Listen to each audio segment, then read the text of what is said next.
siglo XIV después de Cristo. En una pequeña isla del lago Texcoco, los primeros aztecas encuentran su tierra prometida. Un grupo de cazadores proveniente del norte, que en menos de 200 años levantó un imperio de 500.000 kilómetros cuadrados. Conquistaron a las grandes civilizaciones de Mesoamérica, ocuparon sus territorios y heredaron sus creencias y sus conocimientos milenarios. Su vertiginoso ascenso, su colosal expansión y su trágica caída constituyen uno de los episodios más dramáticos de la historia de la humanidad. Eduardo Bonilla es documentalista y se propone investigar los mayores enigmas del colosal imperio azteca. ¿Cuál es el origen de este misterioso pueblo? ¿Qué extraña fuerza los llevó a creerse elegidos por los dioses? ¿Cuál era el secreto que hizo de sus ejércitos una fuerza invencible? ¿Y por qué en apenas 2 años cayeron ante un reducido grupo de españoles? Ahora, Eduardo emprende una travesía que desafía el tiempo para descubrir los misterios de los aztecas. La exploración comienza.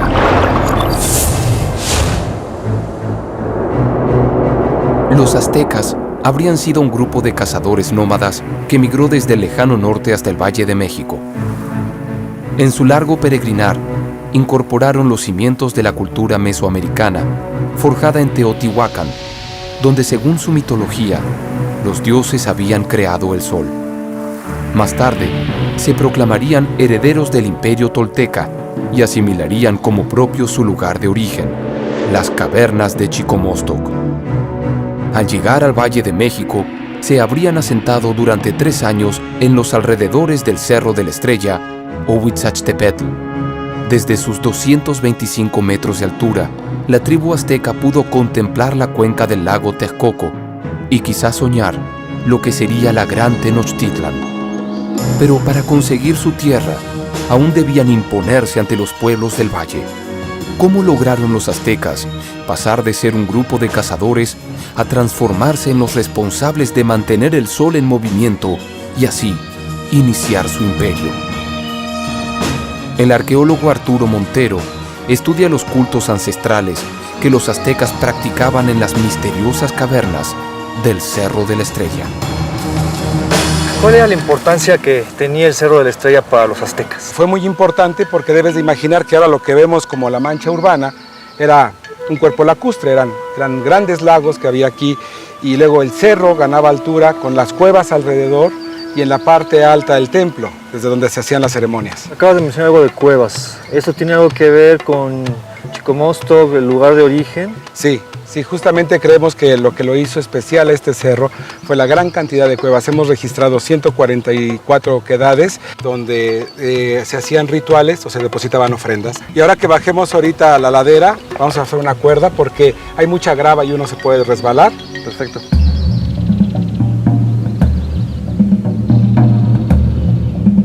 Después de peregrinar durante más de 2 siglos, los primeros aztecas estaban muy cerca de alcanzar la tierra prometida por su dios Huitzilopochtli. La exploración desciende hasta las profundidades del cerro para conocer el espacio natural en que los aztecas reprodujeron las míticas cavernas de Chicomostoc. Muy bien, Eduardo, ya estamos en la cueva que vamos a descender. Esta es la cueva del embudo. Esta oquedad se llenaba de agua. Durante la época de lluvias el drenaje viene a dar aquí y creemos que esto fue significativo para ellos y que pudieron haber depositado ofrendas esencialmente al agua, pero al agua del inframundo. Vamos a descender, vamos a ver qué encontramos todavía de materiales allá abajo, exploramos un poco, por eso mismo te voy a equipar.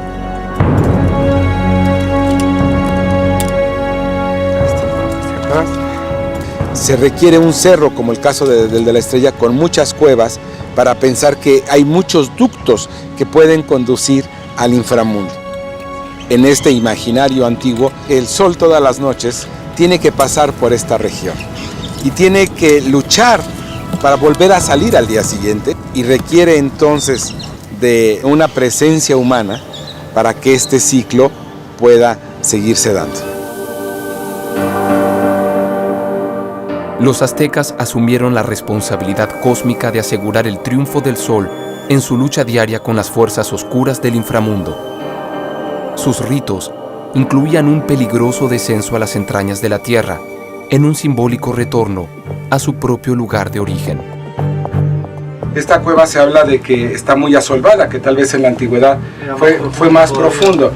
No nos sorprendería que aquí hubieran puesto algunos andamios para poder bajar y dejar algunas ofrendas. Aquí podemos encontrar todavía cerámica, algunos tiestos. Podemos imaginar que fueron depositados en su momento. ¿Estas serían como ofrendas? Definitivamente, están sacralizando, están dándonos un mensaje de que estos son espacios límites. O sea, no cualquiera puede acceder a ellos. Y podríamos hablar también de que se trata de un espejo del lugar de origen, ¿no? Claro, y por eso se vuelve en un lugar identitario. Aquí se recrea esa historia, vuelve a cobrar sentido. Entonces, estas cuevas no nada más tienen una función religiosa, sino también política.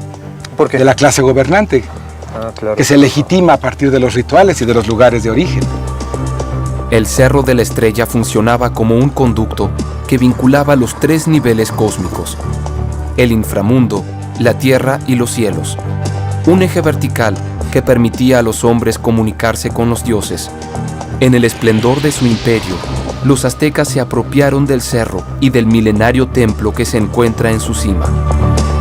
Y en ese recinto sagrado celebraron el ritual que garantizaba que el sol siguiera vivo, imponiéndose en lo más alto del poder de Mesoamérica. Pues aquí estamos en la parte más alta del Cerro de la Estrella. Puedes ver toda la Ciudad de México. Desde aquí el cosmos es visualizado de una manera muy interesante. ¿Cuál es la importancia de este edificio en particular? Los mexicas vienen a hacer el fuego nuevo en 1507. ¿Qué es el fuego nuevo? Es una ceremonia que se realiza cada 52 años en la idea antigua de que justamente cuando terminara un siglo podía acabarse el mundo. Todo estaba apagado, todos vivían en terror esa noche porque creían que tal vez no volviera a salir el sol, o sea, que fuera un final de los tiempos. Se hacía un sacrificio humano justamente aquí donde estamos. Se abría un cautivo y se le prendía el fuego dentro de su abdomen. Y entonces cuando ya se prendía el gran fuego con el cautivo había un gran regocijo porque veían desde allá abajo que aquí se iluminaba este cerro. Entonces todos saben que hay un renacimiento. Los aztecas creían que el sol necesitaba de sangre humana para mantenerse vivo. Desde su llegada al poder, asumieron la responsabilidad de alimentarlos sin tregua. ¿Fueron estos sacrificios producto de sus profundas creencias o los utilizaron para atemorizar al resto de los pueblos y así imponer su poder? Entonces estos sacrificios eran de alguna manera un acto de reciprocidad hacia los dioses, un acto de mantenimiento del orden cósmico, obviamente según su manera de... Sí, tenemos que ver el sacrificio humano diferente a como nosotros lo podríamos catalogar. Obviamente son sociedades diferentes con una cosmovisión distinta, ¿no? Ellos creían que haciendo esto podrían seguir existiendo. En el Cerro de la Estrella, los aztecas celebraron el último fuego nuevo de su imperio. Pero antes de alcanzar la gloria, debieron superar innumerables desafíos. El primero fue conseguir un lugar donde asentarse.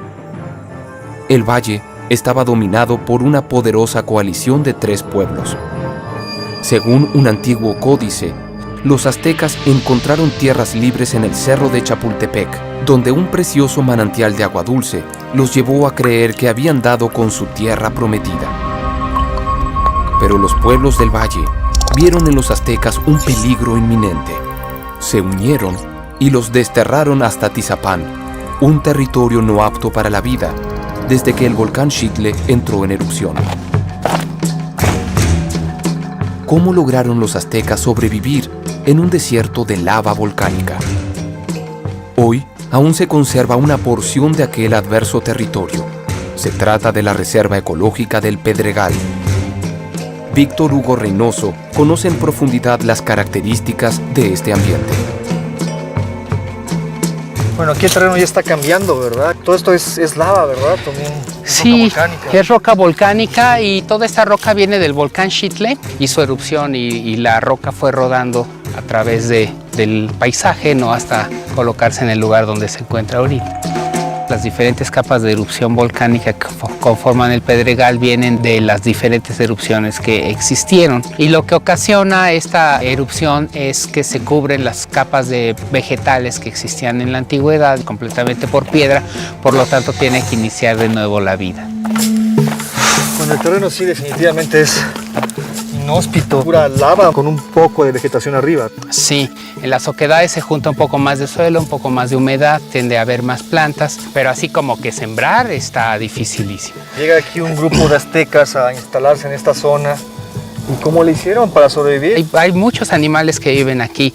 Usualmente no se ven por la situación pedregosa, no viven ocultos, pero aquí hay serpiente venenosa y hay varios tipos de serpientes. O sea que sí había algunos recursos bastante limitados. Para los aztecas, cuando recién llegaron, era más un reto vivir en estos lugares que una ventaja, ¿no? El Pedregal no proporciona muchísimo alimento para uso humano, le llamamos mal país, que son zonas donde nadie puede vivir, zonas donde no se puede cultivar absolutamente nada. La escasez de recursos naturales del Pedregal ofrecía a los aztecas un panorama desolador, pero la sobrepoblación de serpientes de cascabel era un desafío mortal. La doctora Mónica Salmerón dirige la colección de reptiles del herpetario de la UNAM. Mira, en esta área es donde se encuentran las serpientes más venenosas que están en el Pedregal. Sí, escuché un cascabel, ¿verdad? Sí, estas serpientes son de la familia de Crotálide, son cascabeles todas ellas. Tenemos especies grandes, por ejemplo, esta llega a sobrepasar el metro y medio. Es la cascabel serrana o de cola negra. Son ejemplares, cuando son pequeños son muy agresivos y cuando son adultos se vuelven mucho más tímidos. En las serpientes que podríamos encontrar en el Pedregal son serpientes de cascabel, es una especie grande, y algunas culebras. Estas serpientes representan un peligro importante, son animales venenosos y una mordida puede causar la muerte a cualquier persona. Cuando llegaron los primeros pobladores aztecas a esta zona, me imagino que ha de haber estado infestado de estas especies. Sí, en esa época las poblaciones eran impresionantes. ¿Cómo es la mordida? Quiero mostrarte las características de esos colmillos, que son realmente impresionantes, ¿no? Sí, a cierta distancia no hay mayor problema. Ve cómo el animal pierde equilibrio y evita atacarme, ¿no? Entonces yo lo que voy a hacer es evitar que ella tome su posición de ataque.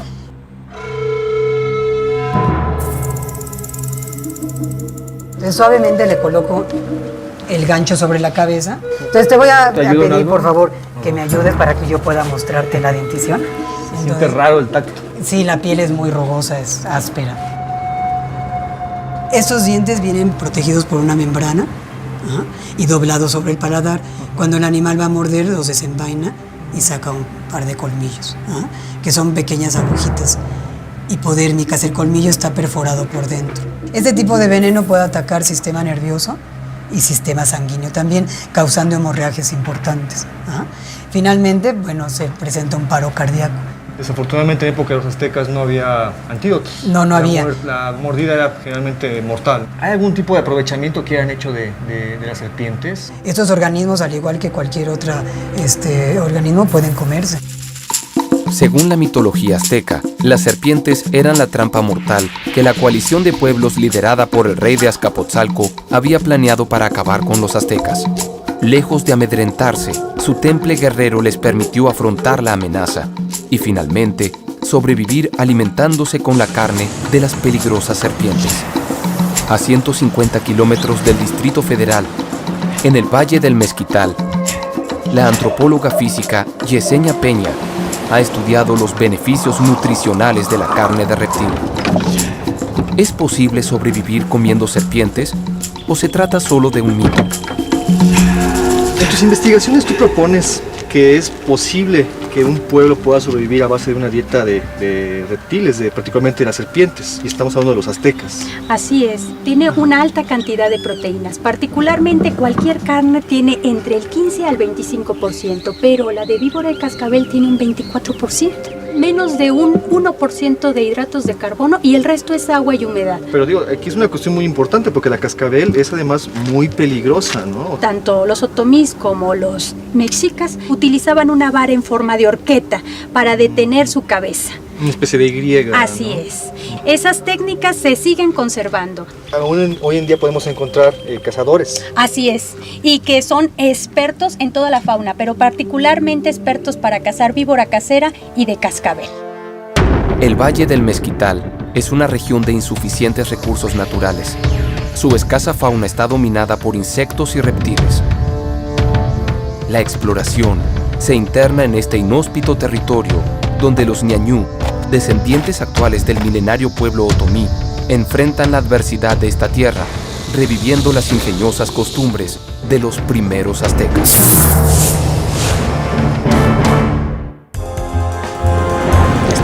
Ahí está la cabeza. Vaya, sí que es grande. Sí. ¿Ah, sí? Ahí aprénselo bien para que no le vaya a picar. ¿Es venenosa? Un poco. ¿Cómo fue el trabajo de construcción para los aztecas? Efectivamente un reto. Son suelos fangosos en donde edificios o monumentos pesados tenían la tendencia al hundimiento.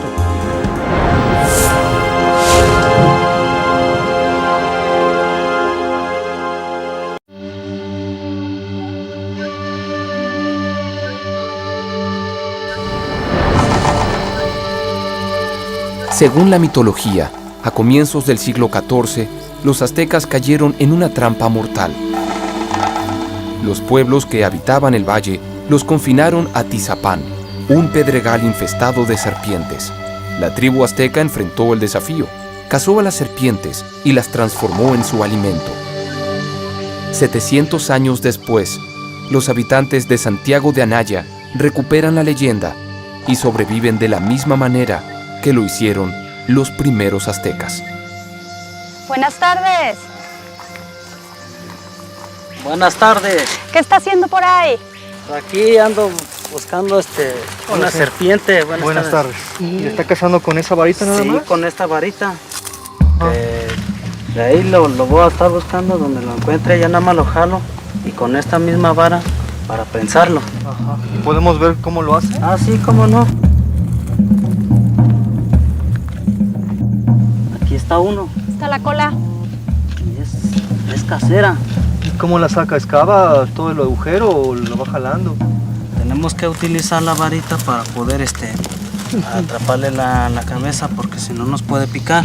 ¿Gusta usted aprender a buscarlo? Ah, pues dígame qué tengo que Sí, hacer. Ayúdalo. Mire, a ver, mire, yo lo voy a jalar y cuando vaya viendo, usted nada más le va pisando poco a poco. Un poco. Usted la jala y yo la prenso de aquí. ¿Sí está bien? Y voy jalando junto con usted. Derrúmbele más la tierra, porque está muy aprensado, ¿no? Pues quiere salir.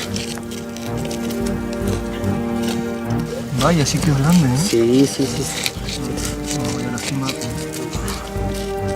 Ahí va, viene. A ver, me dice que usted me Ahí está.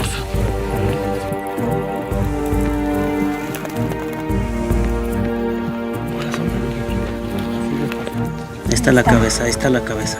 Ahí aprénselo bien para que no le vaya a picar. ¿Es venenosa? Un poco.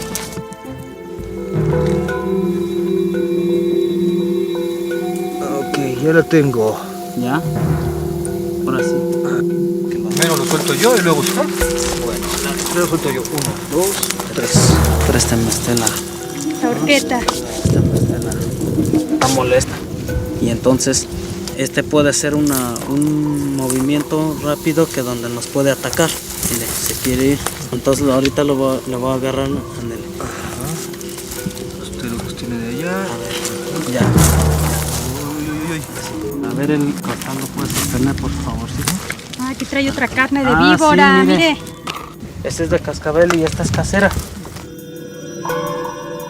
Al hacer un análisis y ver cuáles serán sus hábitos alimentarios, encontramos que esta forma de alimentación ha sido operativa y funcional a tal grado que la amplia desnutrición del más del 60% de la población en el Valle del Mezquital hoy en nuestros días ha reducido a menos del 10%. Se ha observado que sacar el mismo nivel que cualquier otro grupo humano en el consumo de proteínas gracias a la manipulación de estos reptiles que consumen constantemente. ¿Cuáles son los depredadores de la víbora? El águila y la zorra. Eso me recuerda mucho a esa leyenda de la tira del peregrinaje de cuando los aztecas o mexicas venían desde el Aztlán y llegaron a la Ciudad de México, donde encontraron precisamente el nopal con una águila devorando una serpiente.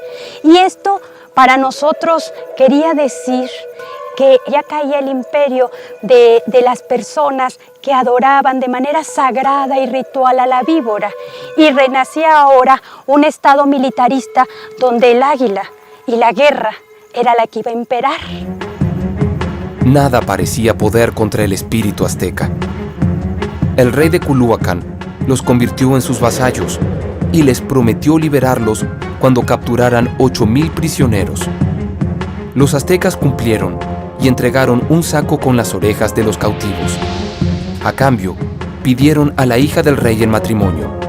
El rey aceptó, y los aztecas la desollaron viva como sacrificio a su dios Huitzilopochtli. Otra vez debieron huir y se ocultaron en una isla de ceniza volcánica. Inesperadamente, esa sería su tierra prometida. Pero los aztecas sufrieron una división interna y se separaron en 2 grupos. La antropóloga Julia Pérez Pérez estudió en profundidad los motivos de esa ruptura. Este es el Templo Mayor. Pues bueno, esta es la primera etapa del Templo Mayor de Tlatelolco, ¿no? Donde prácticamente se inicia el desarrollo de los tlatelolcas como parte del grupo que salió de Aztlán y se establecen en las islas del lago, ¿no? ¿Por qué es esta ruptura? ¿Qué los lleva a esta separación, siendo finalmente de un origen único? Para entender esta separación hay que remitirnos al momento en que ellos salen de Aztlán. A un grupo, Huitzitón, les entrega una fina piedra verde o chalchihuit. Este es un símbolo de intercambio. A los que más adelante se definirán como tenochcas, les entrega solo 2 palos con cuales al friccionarse se generaría fuego, y el fuego es el símbolo de guerra. Una vez asentados, los aztecas se separaron en 2 grupos. Los tlatelolcas se dedicaron al comercio y llegarían a conformar el mayor mercado de Mesoamérica. Su fulminante éxito despertó la envidia de los tenochcas, que temían transformarse en súbditos de sus antiguos compañeros de peregrinación. Los tlatelolcas empezaron a desarrollar productos, digamos, de un nivel de consumo elevado, Sí. que iba dirigido a otras clases sociales. Sí, obviamente los tenochcas no iban a permitir que miembros de su propio grupo fueran quienes estuvieran sojuzgándolo, entonces tuvieron que optar por una estrategia igualmente efectiva, igualmente redituable, pero no a través del comercio de la vía diplomática, sino a partir de la guerra. Los aztecas habían conseguido su tierra prometida, pero se trataba de una pequeña isla de ceniza volcánica. No podrían cultivar ni levantar grandes construcciones. ¿Cómo superaron este nuevo desafío? La moderna Ciudad de México esconde en sus cimientos el pasado de la antigua capital azteca. Durante las obras del metro, se descubrieron innumerables estructuras de la majestuosa Tenochtitlan. Una de ellas fue la pirámide de Ejecatl. Raúl Arana, responsable del hallazgo, devela los secretos de la ingeniería azteca. ¿Cómo fue el trabajo de construcción para los aztecas? Efectivamente un reto, son suelos fangosos en donde edificios o monumentos pesados tenían la tendencia al hundimiento. Entonces ellos descubren o implementan una técnica que se llama de pilotaje. Sobre de estos soportes ellos empezaron a hacer plataformas y a rellenar con fango, con piedras, con desechos inclusive orgánicos. Y van ganando terreno al lago. Exactamente, y van jalando suelo orgánico del fondo del lago, que además les sirve también para ir haciendo sus chinampas, que no solo dan maíz, dan calabaza, dan cultivos, dan vida, sino que al mismo tiempo dan espacio para ir haciendo construcciones. Las chinampas eran jardines flotantes rectangulares sujetos al fondo lodoso del lago por pilotes de madera. Gracias a esta innovación tecnológica, los aztecas lograron cultivar sobre las aguas y Tenochtitlan fue ganando terreno hasta alcanzar una superficie de 15 kilómetros cuadrados.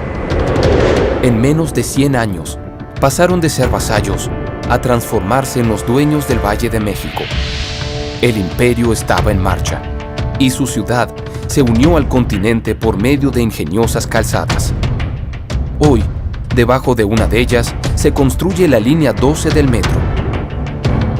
¿Puede la antigua ingeniería azteca ayudar a construir megaestructuras en el suelo inestable del Distrito Federal?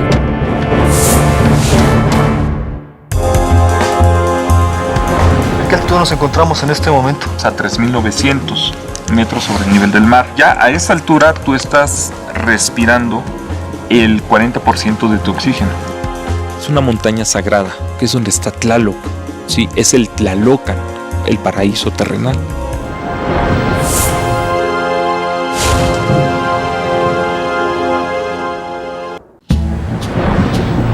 Los aztecas alcanzaron el poder del valle y transformaron su isla en la monumental Tenochtitlan. Sobre ese terreno artificial se apoyan los cimientos de la moderna capital de México. ¿Puede la antigua ingeniería azteca ayudar a construir megaestructuras en el suelo inestable del Distrito Federal? El ingeniero Enrique Orcasitas dirige las obras de la línea 12 del metro. ¿Cómo va la construcción? Bueno, pues seguimos avanzando de acuerdo con el programa, vamos en tiempo y en forma. Lo invito a que bajemos hacia el nivel de andenes y para esto pues tenemos un casco de seguridad y un chaleco. Ok, me quito entonces esto que traigo, perfecto. La línea 12 del metro mexicano es la mayor obra pública de todo el continente. Tuvo un costo de $2,000 millones. Necesitó de más de 14,000 obreros y del escudo perforador más grande del mundo. Pero para enfrentar el riesgo de hundimiento y terremotos, todavía se recurre a antiguas técnicas aztecas. ¿Cuáles han sido las mayores dificultades a las que se ha enfrentado usted, particularmente en esta obra?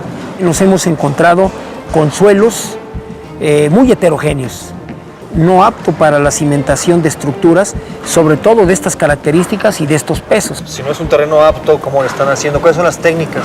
Hoy usamos pilotes de concreto reforzados que trabajan a fricción en las estructuras elevadas. Es lo que sirve de apoyo o de fundamento a las estructuras para darles estabilidad y que permanezcan con un comportamiento previsible y que permitan pues, tener estructuras de estas características. Para el diseño específico de la línea 12 del metro se están utilizando las técnicas de avanzada, de punta. Sin embargo, también es cierto que nuestros antepasados usaron algunos pilotes que conceptualmente hablando se siguen utilizando hoy para poder lograr estructuras como estas. El túnel del metro se encuentra a una profundidad promedio de 20 metros y se apoya en una serie de pilotes de acero y concreto de hasta 24 metros de largo. Este sistema permite que la megaestructura se asiente en el terreno fangoso, tenga hundimientos uniformes y estabilidad ante los terremotos. 700 años atrás, los aztecas utilizaron la misma técnica para evitar el hundimiento de sus templos. Ingeniero, ¿cuál cree usted que ha sido el mayor desafío al que se enfrentaron los aztecas cuando empezaron a edificar su ciudad? Bueno, sin duda, la adversidad del suelo, que empezaron a hacer los rellenos de manera rudimentaria y estos rellenos se fueron expandiendo, de tal forma que hoy en día tenemos efectivamente hundimientos que varían entre los 3 centímetros y los 10 centímetros anualmente.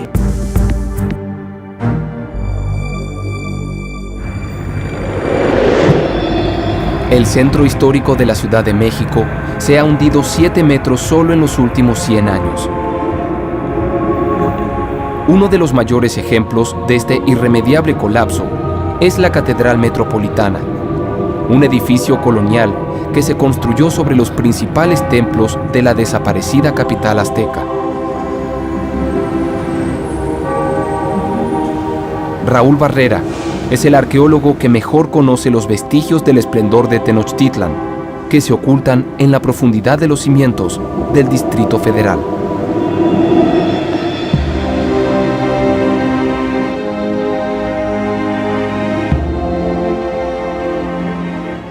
Este es un pilote auténtico.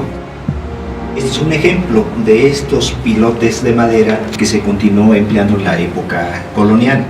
Esto que estamos viendo aquí también es un templo azteca, ¿verdad? Se ve aquí los glifos. Sí, estamos en el Templo del Sol, en la esquina suroeste del recinto sagrado, donde se encontraban pues alrededor de 78 templos, que era una recreación del cosmos. Entonces, bueno, su orientación es muy importante, ¿verdad? No es casual, definitivamente. No es casual. O sea, había un plano, digamos, llave que regía toda la construcción de los templos. De hecho, los basamentos prehispánicos o los templos son reproducciones del entorno del paisaje, ¿verdad? El recinto ceremonial de Tenochtitlan reproducía las creencias y el paisaje sagrado de Mesoamérica. Sus templos representaban tanto a sus dioses como a las montañas consagradas del valle. Una de las principales era el Monte Tlaloc. Entonces los aztecas dominan ideológicamente, políticamente, económicamente, pero también hacen esta apropiación de los paisajes, ¿no? Ya las montañas también son de alguna manera parte de ellos, parte de su religión. Así ocurrió, Eduardo. El Cerro Tlaloc fue controlado por el Estado mexica. Ahí se encuentra un santuario prehispánico donde llegaban los sacerdotes y llevaban a cabo sus prácticas rituales con el sacrificio de niños para pedir por las lluvias y por las buenas cosechas. Según la cosmovisión mesoamericana, el Monte Tlaloc era el paraíso del que provenía el agua necesaria para la vida y se ubica a 40 kilómetros de la antigua Tenochtitlan. La estrategia azteca consistió en apropiarse de este lugar sagrado para ejercer un poder simbólico sobre el resto de los pueblos. Quien dominara el Monte Tlaloc podría predecir el comportamiento de las lluvias. Una vez al año, poniendo en riesgo su vida, el máximo poder del imperio peregrinaba hasta su cumbre para llevar a cabo el Hueytozostli, una ceremonia agrícola que incluía el sacrificio ritual de niños. Víctor Arribalzaga es especialista en arqueología de montaña y es quien mejor conoce los secretos de este monte sagrado. Esta es una ruta efectivamente de peregrinación, ¿verdad? Así es, venían los señores de la Triple Alianza, que era el señor de Tenochtitlan, el señor de Tlacopan y el señor de Texcoco. Y estos grandes señores que me mencionas, estos tlatoanis, ¿cómo llegaban hasta este punto? Los gobernantes eran grandes guerreros. Subían a pie, sí, como toda la gente. Y obviamente tenía que venir con toda una logística de protección. Podríamos decir que estaban subiendo unas 6,000 personas. 6,000 personas. Acompañando a los gobernantes. Wow. Está bastante empuje para llegar aquí. ¿A qué altitud nos encontramos en este momento? Aquí nos encontramos a 3,900 metros sobre el nivel del mar. Pero todavía vamos a subir un poco más, ¿verdad? Todavía el templo se localiza a 4,150. Pero ya a esa altura tú estás respirando el 40% de tu oxígeno. Ok. Vamos pues, la recta final.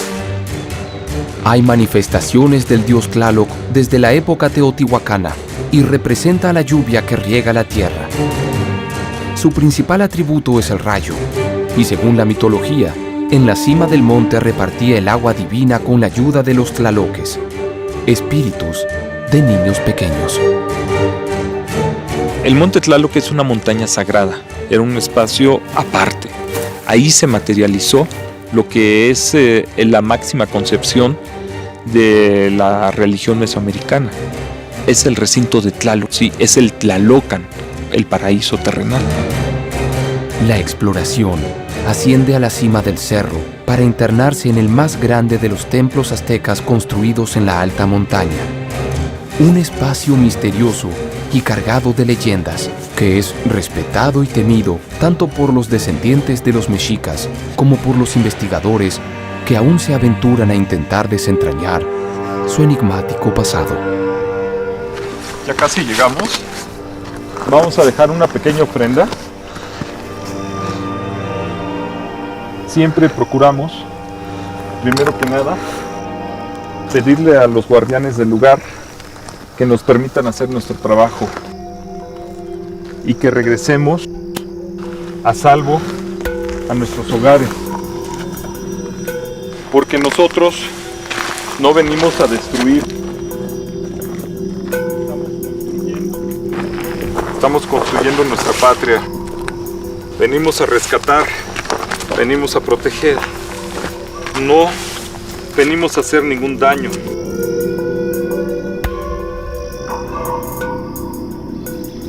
El hecho que estemos aquí haciendo esto es porque este lugar es sagrado. Representa parte de la religión mesoamericana que todavía está aquí viva, destruida, pero viva. La destrucción de este templo comenzó luego de la conquista. Los frailes españoles lo consideraban un lugar demoníaco. ¿Qué secretos oculta el templo más sagrado de los aztecas? ¿En qué consistían los rituales que se llevaban a cabo aquí? ¿Por qué sacrificaban niños en la cima de este cerro?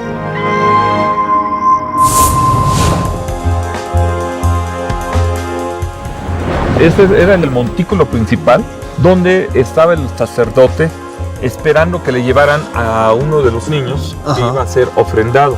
Y ahí lo desangraban. Los aztecas tenían este temor que a lo mejor el sol debería morir. Ahora nosotros sabemos que la estrella nace y se muere, y las estrellas están naciendo y se están muriendo.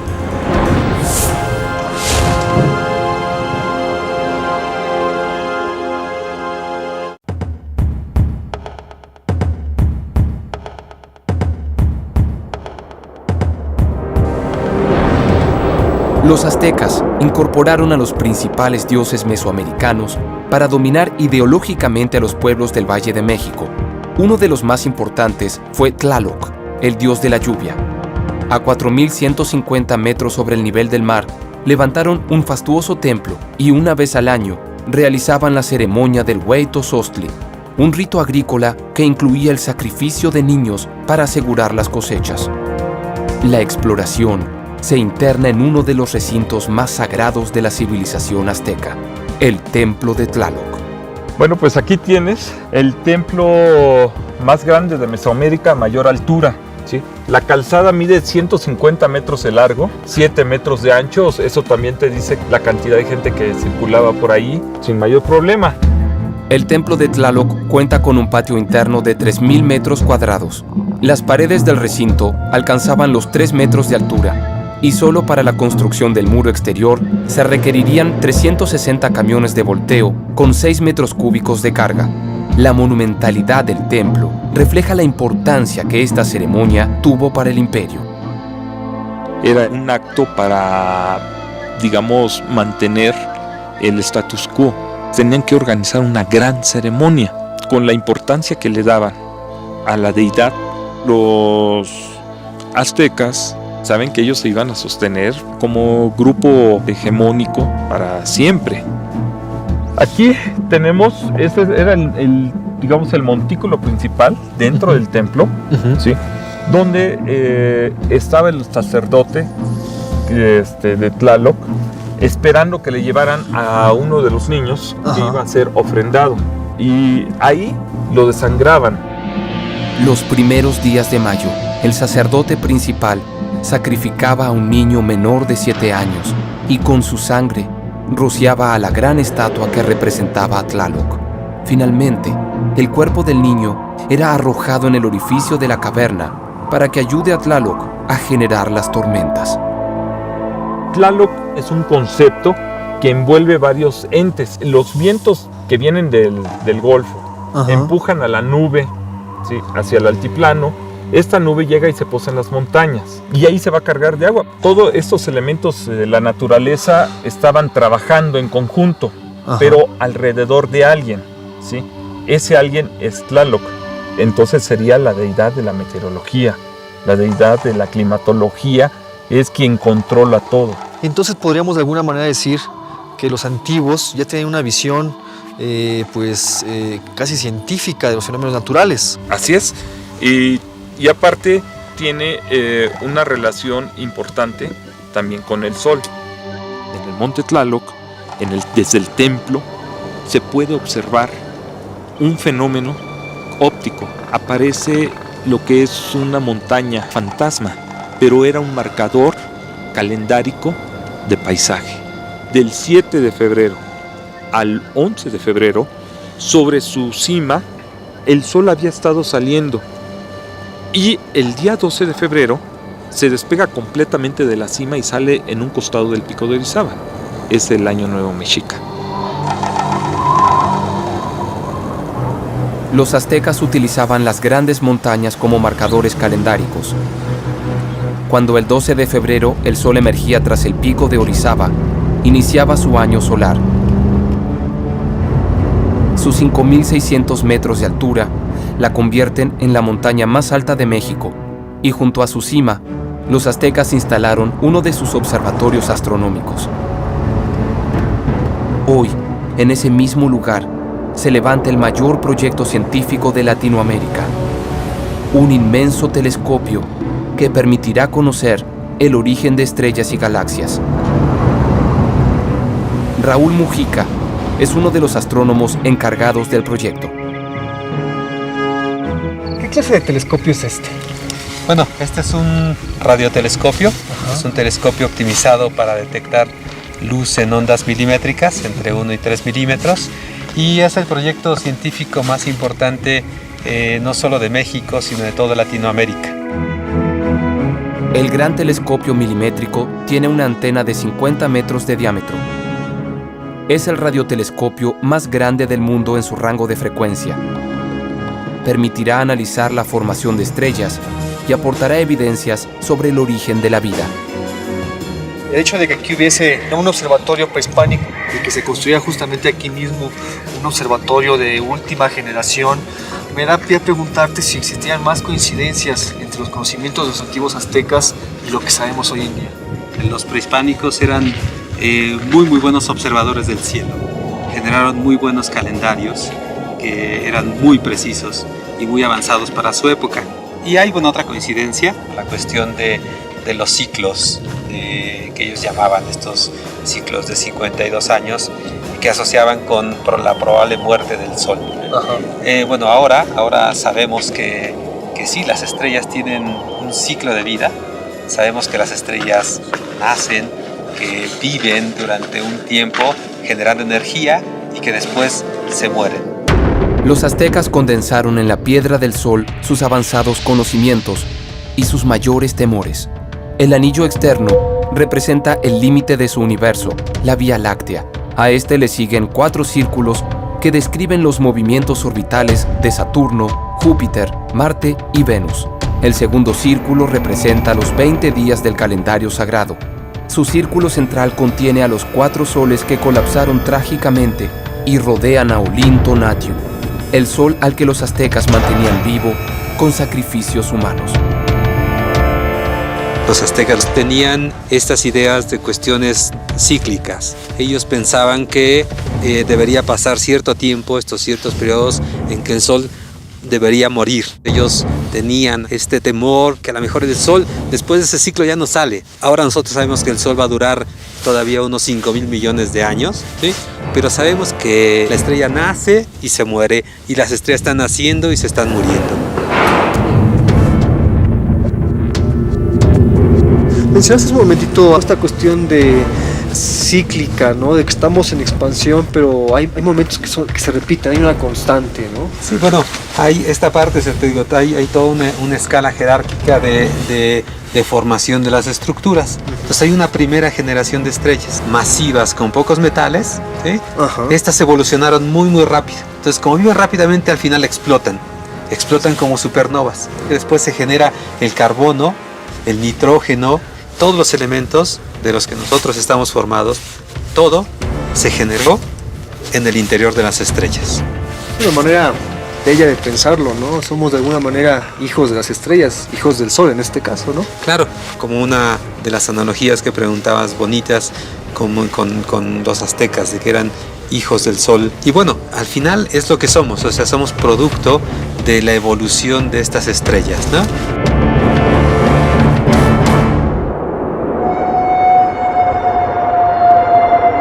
Los aztecas se erigieron como el pueblo elegido para mantener vivo al sol. Su inquebrantable fe los impulsó a convertirse en los dominadores del resto de los pueblos del Valle de México y a conseguir lo imposible, transformar un islote de ceniza volcánica en la monumental Tenochtitlan, apropiarse de los dioses y de las cumbres sagradas de la cuenca, donde encabezaron los rituales milenarios de Mesoamérica. La profecía estaba en marcha.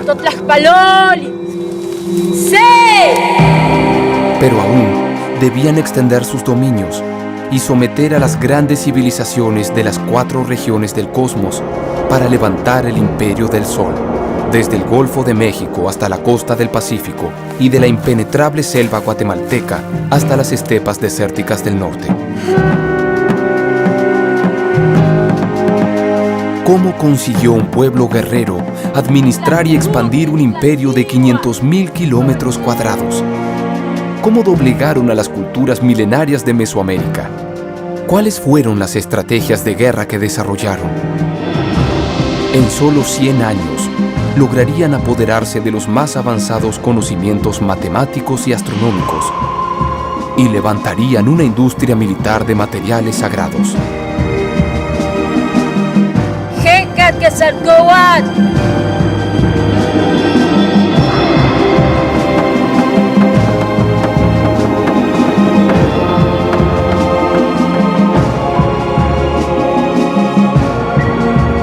La exploración continúa para descubrir los secretos del esplendor imperial azteca.